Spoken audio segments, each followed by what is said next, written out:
Halo, jumpa lagi dengan saya Meman di The City Light Prokerto online experience kita hari ini. Saya ucapkan selamat bergabung untuk Anda semua, baik Anda yang Kristen maupun Anda yang bukan Kristen. Serta Anda yang menyaksikan tayangan kami ini, baik Anda yang di kota Prokerto maupun dimanapun Anda berada, saya ucapkan terima kasih. Teman-teman semua, pada online experience kita hari ini, kita akan menyanyikan satu buah lagu serta firman Tuhan yang akan kita simak bersama.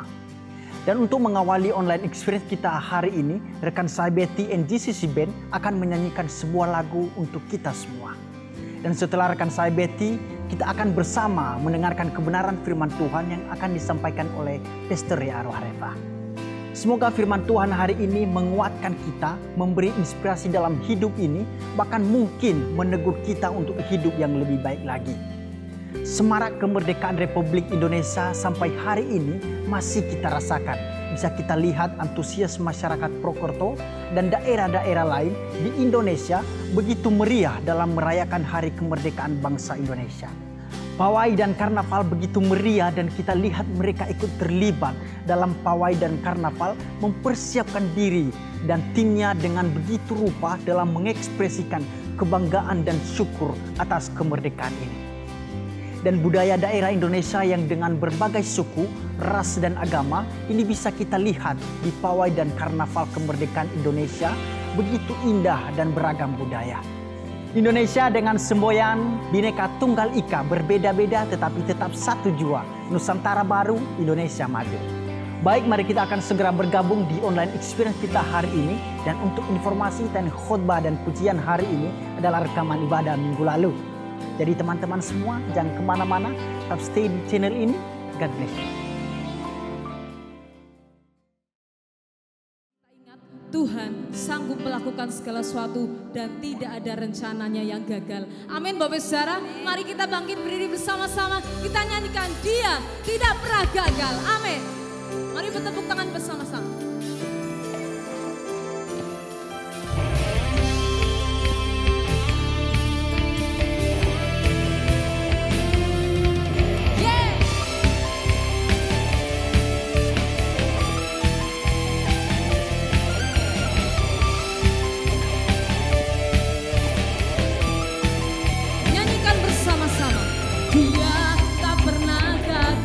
Siapa?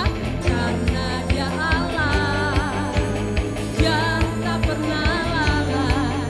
Dia jamin firman-Nya bersama-sama. Sebab Dia Allah, Raja segala raja, kekuatanku, perisaiku, dan gunung batuku. Bersoraklah, bersoraklah, puji sembah Dia. Yesusku, Raja mulia, Yesusku, Allah perkasa, Yesusku, Allah pemenang. Siapa? Yesus Raja. Amin. Segenap hati kami nyanyikan Tuhan, Kau tidak pernah gagal. Dia tak pernah gagal. Dia Allah yang tak pernah lalai. Dia jamin. Katakan sebab Dia Allah, sebab Dia Allah, Raja segala raja, kekuatanku, perisaiku,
Oke. Selamat pagi Bapak Ibu Saudara sekalian. Bagaimana? Masih semangat? Masih ya? Ya, kiranya semangat 17 Agustus yang sudah kita rayakan minggu kemarin, kiranya semangat yang sama yang masih terus berkobar di hati kita. Dan untuk seterusnya semangat itu yang akan terus juga menyala di hati kita. Bukan hanya ketika kita menjalani hidup ini, tetapi ketika kita juga ikut Tuhan Yesus, mari terus semangat mengobarkan api semangat itu untuk ikut Tuhan Yesus. Ada yes? Yes. Oke. Bapak Ibu Saudara sekalian, di dunia ini ada sebuah pemahaman universal di mana semua orang pasti akan setuju dengan pernyataan ini. Jadi semua orang meyakini bahwa tidak ada satu orang pun yang tahu apa yang akan terjadi esok hari. Ya mungkin semua kita yang ada di sini juga setuju akan hal ini bahwa kita tidak akan pernah tahu apa yang akan terjadi esok hari. Jangankan besok nih, beberapa jam kemudian nanti ke depannya kita tidak tahu apa yang akan terjadi. Kita tidak bisa memprediksinya. Gitu. Bahkan BMKG aja ya bisa salah prediksi ya. Meskipun mereka punya alat teknologi yang luar biasa canggih, tetapi mereka juga bisa salah memprediksi apakah besok itu cerah atau hujan atau mendung gitu. Jadi pada umumnya ya, tidak ada orang yang bisa menebak atau memprediksi apa yang akan terjadi esok hari dalam hidup ini. Nah kemudian karena prinsip ini, kemudian kita mulai berpikir untuk menjalani hidup ini dengan ya sudah apa adanya gitu. Jadi kemudian tidak jarang di antara kita mengatakan ya sudahlah. It's okay, gak apa-apa, jalanin aja.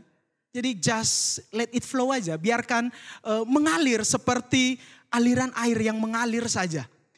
Kenapa ya? Karena kita juga tidak tahu apa yang akan terjadi besok. Besok bisa terjadi hal-hal yang di luar dugaan kita. Jadi jalanin aja apa yang terjadi ya itu gimana nanti dah.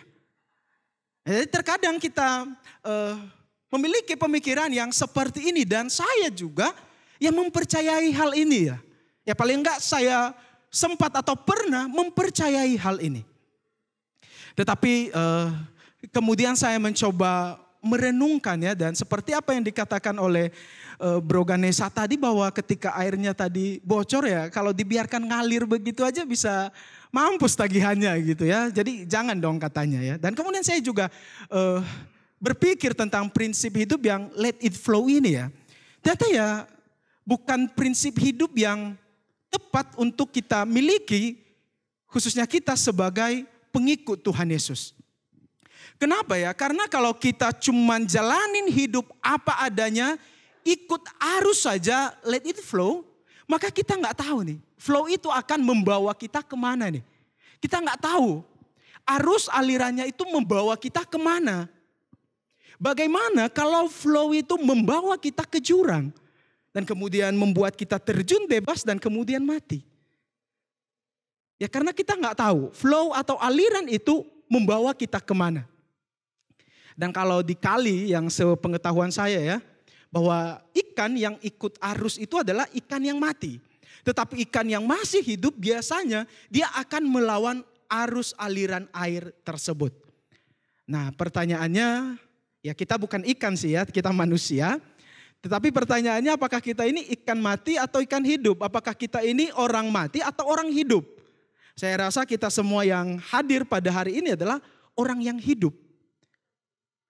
Dan orang yang hidup seharusnya ya tidak ikut arus. Tidak membiarkan arus membawanya kemana saja. Jadi meskipun hidup ini kita tidak tahu apa yang akan terjadi esoknya.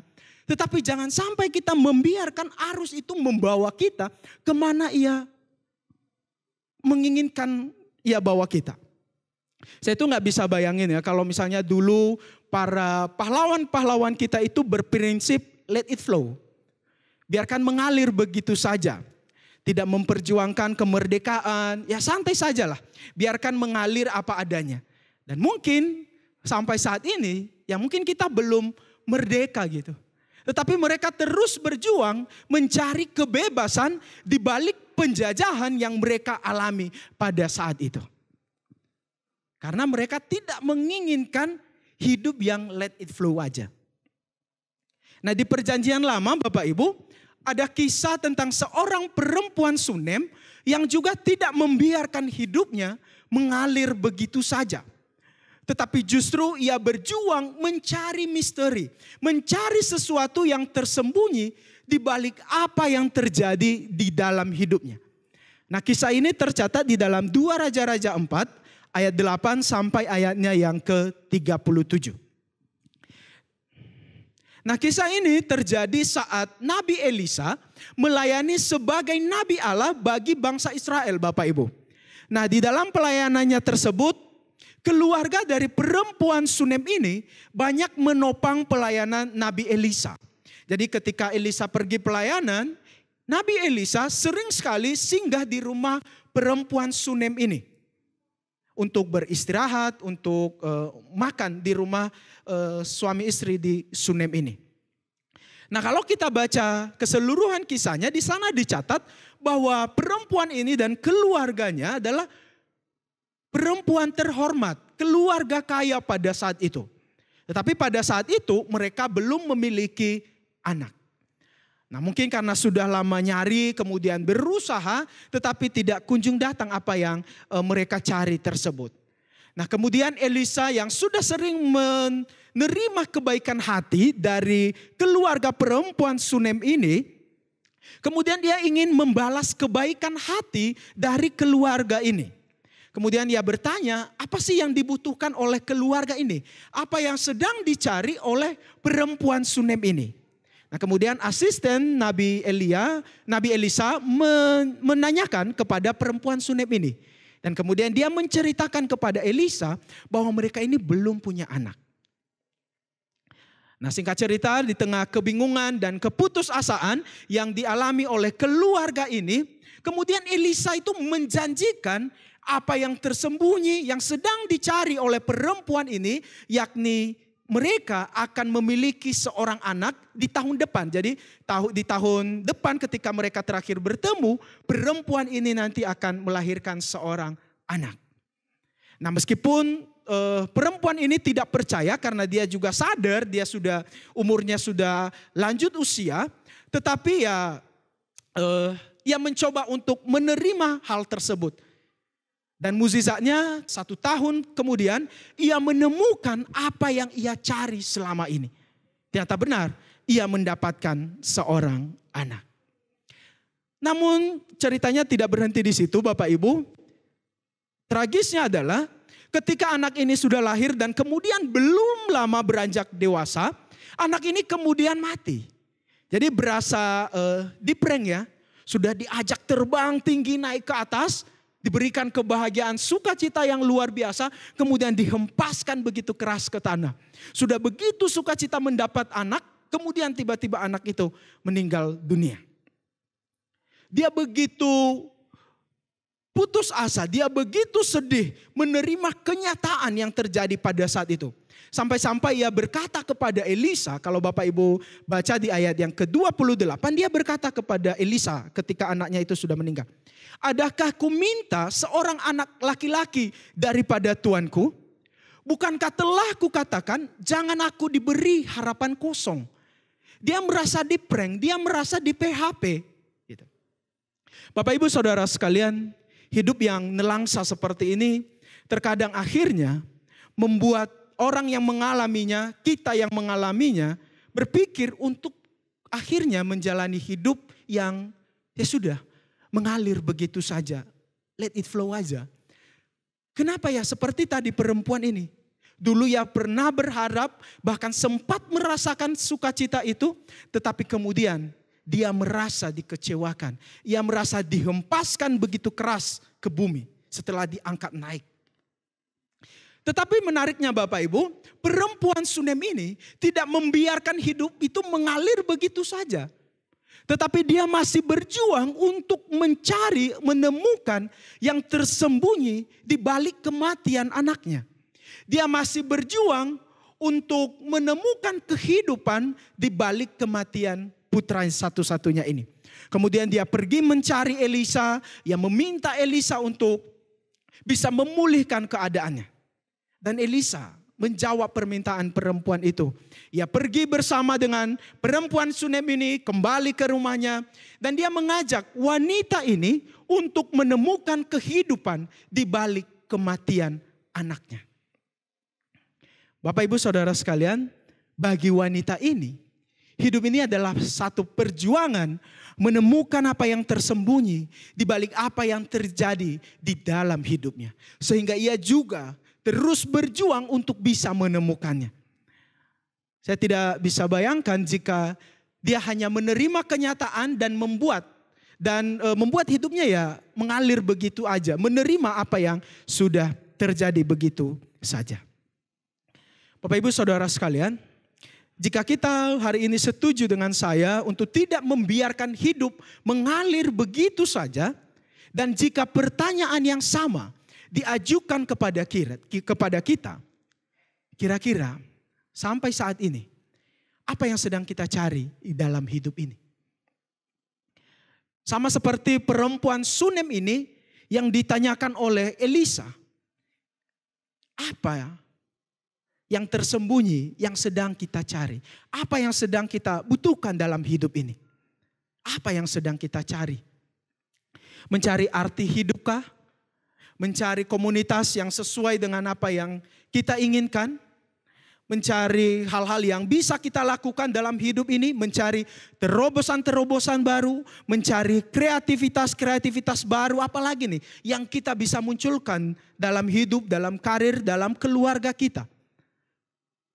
Atau mungkin kita malah belum tahu apa yang sedang kita cari dalam hidup ini. Nah, apapun yang sedang kita cari saat ini Bapak Ibu, kita akan bertemu dengan satu kebenaran. Yang itu yang pertama, bahwa ternyata di dalam perjuangan kita menemukan apa yang tersembunyi, yang sedang kita cari tersebut. Ternyata di tengah jalan kita juga bisa mengalami keputusasaan. Kita bisa pesimis dan kemudian mencoba berhenti di tengah jalan. Bapak Ibu Saudara sekalian, dalam proses menemukan atau mencari apa yang tersembunyi dalam hidup ini, entah itu di dalam kehidupan pribadi kita, pekerjaan, relasi, jati diri, keluarga, kebahagiaan, komunitas, dan lain sebagainya, pasti banyak tantangan yang akan datang menghampiri kita. Dan itu akhirnya nanti bisa menjadi tekanan dan membuat kita menjadi pesimis untuk menjalaninya. Saudara, keputusasaan sering sekali muncul ketika kita merasa bahwa usaha, effort yang telah kita lakukan selama ini ternyata tidak membuahkan hasil. Tidak membuahkan hasil yang kita inginkan. Saya sudah berusaha 24 jam, saya sudah memberikan waktu saya untuk karir, untuk keluarga, untuk pelayanan. Tetapi hasilnya nihil. Tidak membuahkan hasil yang saya inginkan.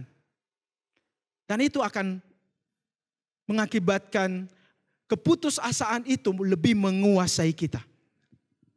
Atau ketika jalan menuju tujuan tersebut tampak begitu gelap, tidak jelas. Dan akhirnya kita mulai ragu, apakah ini jalannya atau bukan. Sehingga tidak sedikit orang yang akhirnya pesimis dan berhenti di tengah jalan.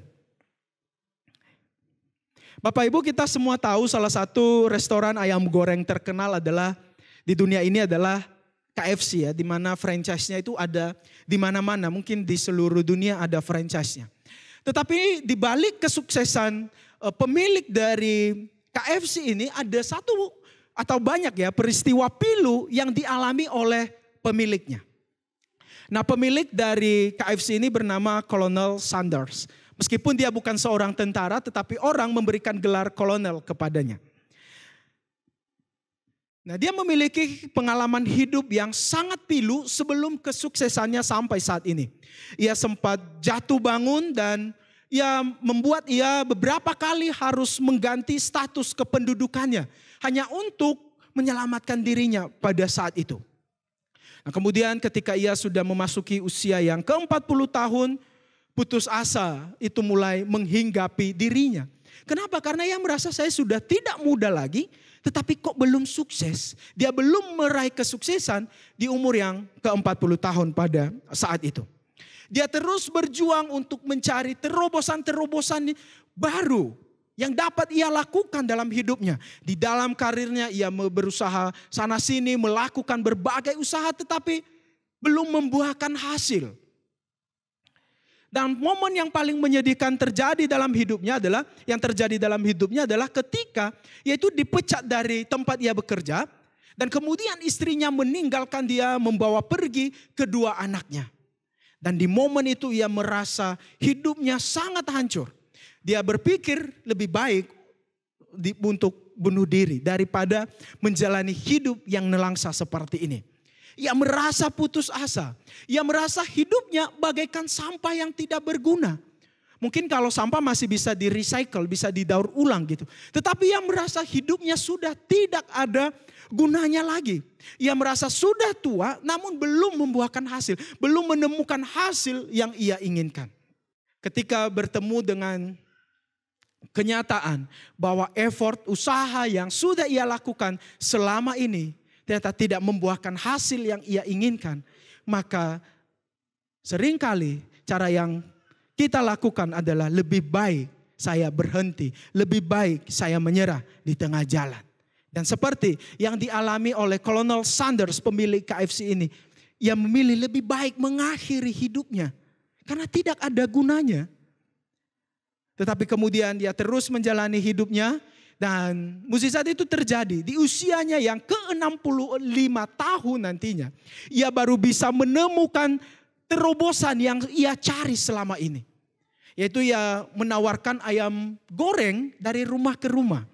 Karena ternyata dari kecil itu dia sudah masak ya. Jadi di umur 6 tahun dia sudah bekerja karena orang tuanya harus pergi keluar untuk bekerja menafkahi mereka. Sehingga terpaksa dia sebagai anak pertama harus ngomong adik-adiknya di rumah. Dan kemudian di usianya yang masih remaja pada saat itu ia sudah mulai masak. Karena harus memberikan makan untuk adik-adiknya pada saat itu. Dan ternyata skillnya ada di situ. Ia pintar masak dan kemudian di usianya yang ke-65 tahun dia mulai masak ayam goreng dan kemudian ia menawarkan ayam gorengnya tersebut dari rumah ke rumah, dari pasar ke pasar dan dilakukan secara konsisten. Dan akhirnya ia baru bisa menemukan terobosan tersebut dan kita bisa melihat apa yang ia dapatkan sampai saat ini di mana franchise-nya ada di mana-mana. Bapak Ibu Saudara sekalian, bagi Kolonel Sanders ini menemukan terobosan-terobosan baru dalam hidupnya, dalam karirnya bukanlah hal yang mudah untuk ia dapatkan. Bahkan tadi di ceritanya, ia sempat mengalami keputusasaan. Bahkan sempat merasa hidupnya tidak ada gunanya, tidak ada artinya. Sehingga ia mau mengakhiri hidupnya. Saudara-saudara sekalian, keletihan dalam menemukan apa yang kita cari juga seringkali bisa membuat kita menyerah dan putus asa. Dan kemudian di dalam situasi yang seperti ini kita mulai merasa dan meragukan akan kemampuan diri kita. Kemudian kita mulai pesimis bahwa apa yang kita lakukan selama ini ternyata sia-sia. Ini kebenaran pertama yang bisa kita temukan. Dan kebenaran yang kedua adalah bahwa ternyata dalam perjuangan menemukan apa yang tersembunyi dalam hidup ini. Ternyata kita juga bisa salah dalam mengambil keputusan. Kita bisa salah melangkah.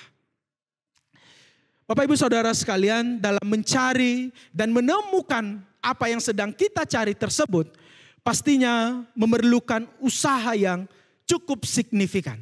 Memerlukan effort yang luar biasa untuk bisa mendapatkannya. Dan dalam proses tersebut, kita pasti bisa diperhadapkan pada berbagai pilihan dan keputusan apa yang harus kita buat. Dan tidak menutup kemungkinan kita itu bisa salah melangkah. Tidak menutup kemungkinan kita bisa salah dalam mengambil keputusan tersebut. Salomo, kita tahu dia adalah manusia yang paling berhikmat, penuh kebijaksanaan.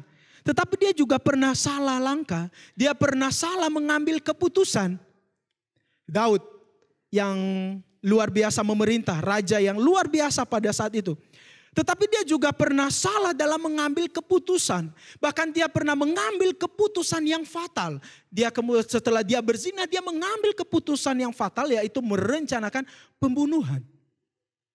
Perempuan Sunem yang barusan tadi kita dengarkan. Di dalam keletihan menantikan anak, dia pernah berpikir bahwa dia tidak mungkin lagi memiliki anak. Dan kemudian ia akhirnya pesimis. Dan ketika Nabi Elisa bernubuat, ia sempat ragu. Ia sempat tidak mempercayainya karena takut di PHP. Gitu.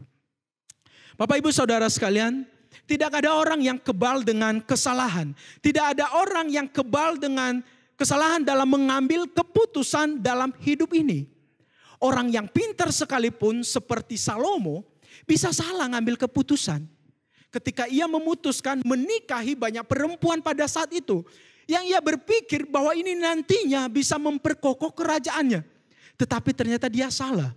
Justru perempuan-perempuan yang ratusan bahkan ribuan yang ia nikahi tersebut membawanya ia berpaling dari Tuhan. Daud yang begitu mengasihi Tuhan. Bahkan Tuhan menyebut dia sebagai biji matanya Tuhan. Tetapi juga bisa salah dalam mengambil keputusan dalam hidup ini. Tadi setelah ia berzina dan kemudian ia merencanakan pembunuhan terhadap suami dari Betseba. Ya, jadi tidak ada satu jaminan di dunia ini, tidak ada satu jaminan apapun yang bisa membuat kita kebal dengan kesalahan. Membuat kita kebal untuk mengambil keputusan yang keliru. Tidak, tetapi kita semua memiliki potensi yang sama untuk bisa mengalaminya. Bapak ibu saudara sekalian, di dalam ilmu psikologi itu ada satu istilah namanya negative bias. Nah, negative bias ini Bapak ibu terjadi pada seseorang ketika pengalaman buruk yang ia alami itu lebih mendominasi pemikirannya dibandingkan pengalaman positifnya. Jadi apa yang ia alami itu, pengalaman negatif yang ia alami lebih menguasai dirinya daripada pengalaman-pengalaman positif. Nah, orang yang mengalami negatif bias ini, orangnya lebih cenderung memperhatikan atau mengingat informasi yang negatif daripada informasi yang positif. Dan itu tentu saja mempengaruhi keputusan yang ia ambil. Kenapa ya? Karena informasi negatif atau pengalaman negatif tadi lebih mendominasi pemikirannya, lebih mendominasi hidupnya, maka keputusan yang ia ambil dalam hidupnya juga pasti sangat berpengaruh dari hal tersebut. Nah, saya juga sempat mengalami negatif bias, Bapak Ibu. Jadi salah satu tridharma tugas dosen itu adalah menulis jurnal karya ilmiah ya Bapak Ibu. Nah, kemudian pengalaman pertama kali menulis jurnal karya ilmiah itu saya sempat kena mental sedikit lah. Karena beberapa tempat di mana saya submit untuk menerbitkan jurnal saya itu ditolak oleh beberapa tempat yang saya submit jurnalnya. Bahkan ada yang memberikan komen yang sangat panjang lebar gitu dengan berbagai revisi-revisinya. Dan kemudian saya berpikir, wah inilah ketika saya sebagai dosen memberikan revisi-revisi skripsi ini kepada murid saya. Sekarang kena nih ke saya. Nah, gara-gara penolakan dari tempat penerbitan itu dan revisi yang panjang lebar, kemudian saya berpikir, waduh, jangan-jangan jadi dosen ini bukan jalannya nih, gitu ya. Kemudian saya berpikir lagi, waduh, jangan-jangan bukan dunia ini nih, jalan ninja saya ini bukan dunia yang ini nih. Atau saya harus cari joki untuk bisa membantu saya mengerjakannya gitu. Dan kemudian akhirnya dari pengalaman itu 1 tahun itu saya tidak menggubris tulisan itu yang sudah lama sebenarnya saya tulis. Dan kemudian gara-gara penolakan itu dengan revisi yang panjang lebar saya tidak terima, masa saya harus direvisi sedemikian gitu. Kemudian tulisan itu saya biarkan 1 tahun gitu. Saya tidak mau menulis lagi gitu. Nah, tapi ya jangan dicontoh ya adik-adik ya. Gitu. Tetapi ya puji Tuhan akhirnya jurnal itu bisa terbit kembali gitu. Nah, jadi terkadang Bapak Ibu kegagalan yang kita alami atau pengalaman negatif yang kita alami terkadang kita biarkan untuk mendominasi pikiran kita gitu. Sehingga kemudian kita mulai merasa takut untuk bertindak, takut untuk memilih jalan yang lain, kita takut untuk mencoba, bahkan kita takut untuk memulai sesuatu yang baru. Karena tadi kita takut dengan apa yang sudah terjadi sebelum-sebelumnya. Mungkin di antara kita pada saat ini juga ada yang sedang mungkin misalnya mencari komunitas. Dan jika di dalam pengalaman berkomunitas kita pernah mengalami kegagalan dalam berkomunitas kita. Maka kegagalan itu ketika kita membiarkan pengalaman negatif itu terus mendominasi pemikiran kita. Maka kegagalan ini bisa membuat kita memutuskan untuk tidak mau lagi bergabung dalam komunitas. Atau tidak mau nyemplung lagi nih di dalam komunitas. Kenapa ya saya pernah gagal, saya pernah mengalami pengalaman negatif di dalam komunitas itu dan akhirnya saya tidak mau lagi terlalu terlibat lebih jauh di dalam komunitas tersebut. Kita membiarkan pengalaman-pengalaman negatif, kenangan-kenangan buruk itu lebih menguasai kita daripada kenangan manis yang pernah kita lewati di dalam komunitas. Terkadang kan kita bisa mengalami hal-hal yang seperti itu ya. Kita lupa dengan kenangan manisnya, kita lupa dengan kenangan pengalaman sukacitanya, kita hanya membiarkan kenangan buruknya saja. Kita hanya membiarkan pengalaman yang tidak enaknya saja yang menguasai pemikiran kita. Dan akhirnya kemudian kita memutuskan, ya saya tidak mau lagi untuk terlibat lebih jauh di dalam komunitas itu. Atau mungkin kita memiliki pengalaman-pengalaman yang lain di dalam kita menemukan apa yang kita inginkan, yang kita butuhkan dalam hidup ini.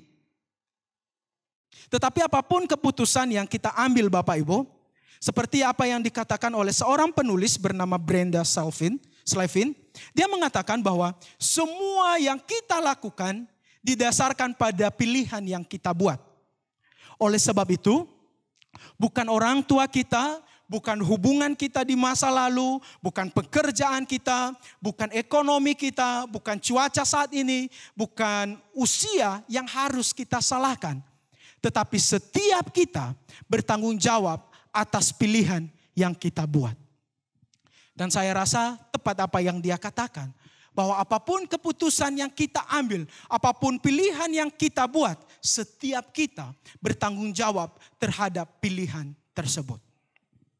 Tetapi yang menjadi kabar baiknya Bapak Ibu adalah apapun yang terjadi, bahkan apapun keputusan yang kita miliki dan apapun yang kita cari dalam hidup ini. Yang menjadi kabar baiknya adalah bahwa kita memiliki Tuhan yang adalah pribadi yang selalu menyertai kita. Ia adalah Tuhan yang terus menemani kita untuk terus berjuang menemukan apa yang tersembunyi dalam hidup ini. Dalam perjalanan hidup kita bisa bertemu dengan berbagai tantangan dan kesulitan Bapak Ibu. Kita bisa menghadapi masa-masa sulit yang sebenarnya kita tidak pernah membayangkan akan terjadi dalam hidup ini. Dan mungkin ketika masa-masa sulit itu terjadi, kemudian perasaan kesepian, perasaan kehilangan arah akan terus muncul dalam hidup kita. Dan mungkin kita mulai memilih untuk berhenti di tengah jalan. Dan oleh sebab itu saya mengajak dan mengingatkan kita semua bahwa sangat penting bagi kita di momen-momen, di saat-saat seperti itu. Sangat penting bagi kita untuk memahami dan mempercayai kehadiran Tuhan dalam hidup kita. Dia bukan hanya Tuhan yang hadir di dalam momen-momen bahagia kita, tetapi juga di dalam momen-momen kesedihan, di dalam momen-momen ketidakpastian, bahkan di dalam keputusan yang salah yang kita ambil sekalipun, ia ada di sana. Di dalam Roma 8 ayat 28, 1, 2, 3. Kita tahu sekarang bahwa Allah turut bekerja dalam segala sesuatu untuk mendatangkan kebaikan bagi mereka yang mengasihi Dia, yaitu bagi mereka yang terpanggil sesuai dengan rencana Allah.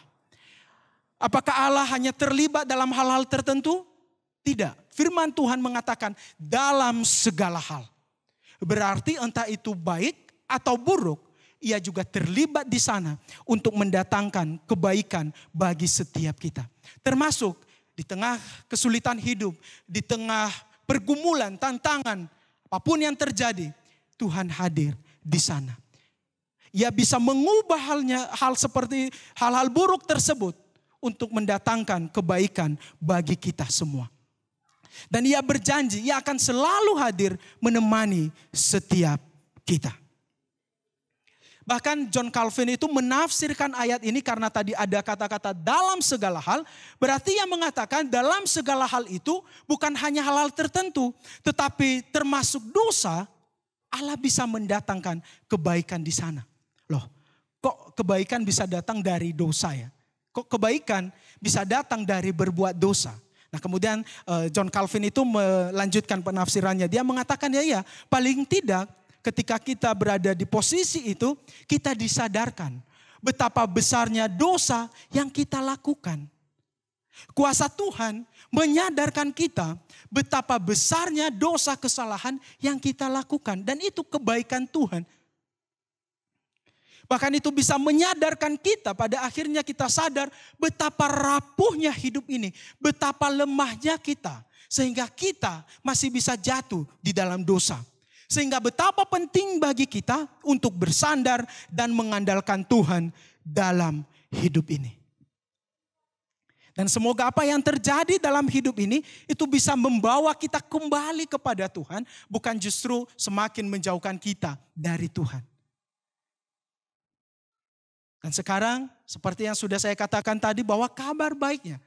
Bahwa Tuhan akan selalu hadir di dalam segala situasi yang terjadi di dalam hidup kita. Sebelum ia terangkat naik ke surga, ia menjanjikan satu hal. Bahwa aku akan menyertai engkau. Menegaskan bahwa ia adalah Allah Immanuel yang akan terus menyertai hidup kita. Ia adalah Allah yang tidak pernah meninggalkan kita. Bapak ibu saudara sekalian, terakhir. Kehadiran Tuhan dalam hidup kita bukan juga hanya sekedar keyakinan rohani saja. Tetapi juga menjadi sumber kekuatan bagi kita untuk menjalani hidup ini. Karena sekarang saya tidak berjalan sendiri. Tetapi saya berjalan bersama Tuhan. Entah itu saya bertemu dengan situasi yang sulit. Entah itu saya salah mengambil keputusan. Sekarang saya tidak sendiri. Tetapi saya berjalan bersama dengan Tuhan. Dua hal yang saya ajak kita untuk lakukan dalam 1 minggu ini. Yang pertama, saya mengajak kita untuk benar-benar serius memikirkan apa yang sedang kita cari saat ini dalam hidup ini Bapak Ibu. Di dalam pekerjaan kita, di dalam pelayanan kita, di dalam keluarga kita atau dalam berbagai aspek hidup kita. Apa yang sedang kita cari saat ini? Mari kita cari dengan serius. Dan kemudian yang kedua, ketika kita sudah tahu apa yang kita cari itu, maka mari kita mencarinya dengan penuh keteguhan hati. Mari kita berjuang untuk menemukannya. Dan ajak Tuhan untuk selalu terlibat. Karena sekarang kita tahu bahwa kita tidak berjalan sendiri untuk berjuang menemukan, untuk mencarinya. Tetapi ada Tuhan yang selalu hadir, menyertai dan menolong setiap kita. Tuhan memberkati kita semua dan mari kita berdiri bersama-sama. Kita meresponi firman Tuhan ini melalui lagu yang akan kita nyanyikan bersama-sama pada saat ini. Firman jadi manusia, diam di antara kita. Dan dia menjadi terang yang akan menuntun setiap kita di terang gelap hidup ini.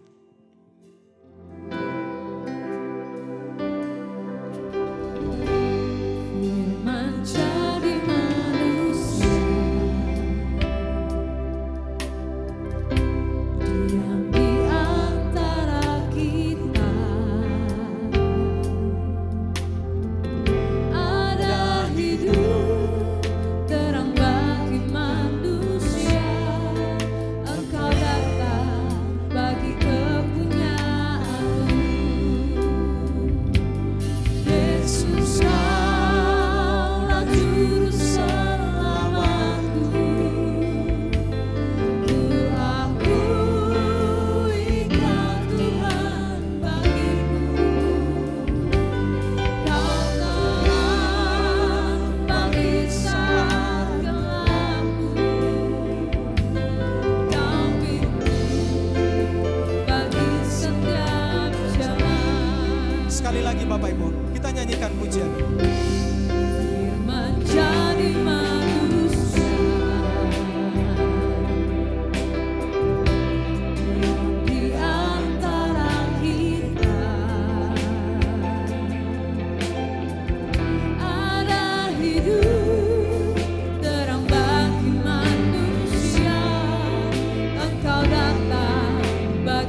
Mari kita berdoa.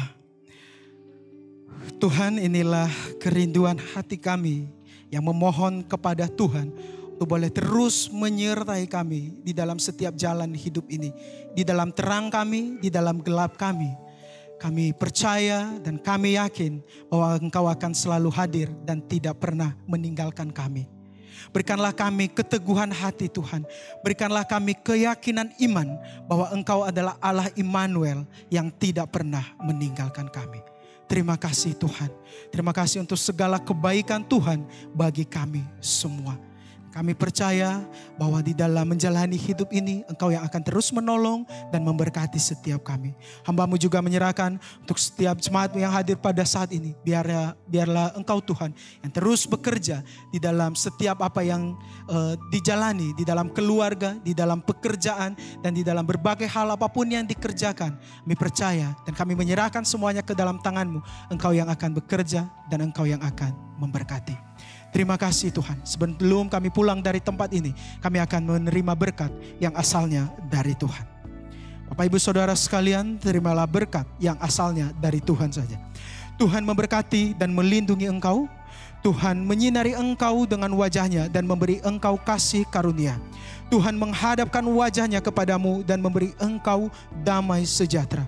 Kiranya kasih karunia dari Tuhan kita Yesus Kristus dan kasih Allah Bapa dan persekutuan dengan Roh Kudus yang akan terus menyertai dan memberkati engkau, memberkati keluargamu, memberkati pekerjaanmu, memberkati kehidupan sekolahmu dan apapun yang engkau kerjakan, Tuhan yang akan membuat berhasil. Hanya di dalam nama Tuhan Yesus Kristus, Juru Selamat kami sudah berdoa. Amin.